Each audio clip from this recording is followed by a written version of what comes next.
na Dr. William Ruto na Dr. Raymond Omolo anafikiria mimi pia nimekuwa daktari. Ukweli ni kwamba masomo yangu iko chini kidogo. Si ni mzuri kusema ukweli? Na ndio mimi najua mimi ninaelewa mambo mingi, hata kama sijasoma sana, niko na network kidogo.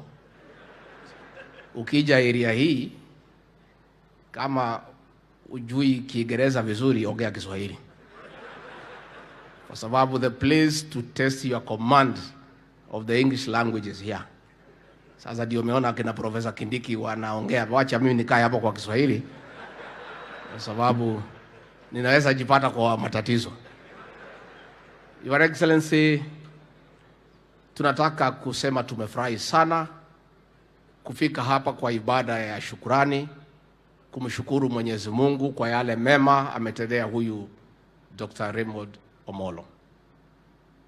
Huyu kijana wenu, mimi nataka nitoe hakikisho ya kwamba tukifanya kazi pale na yeye na rais, hapa ako kidole, nako sawa.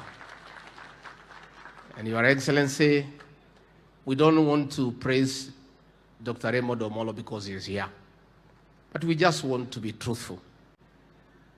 Among the many choices that you made in your government, Your Excellency, the choice of Dr. Raymond Omolo as PS Interior was right and spot on. He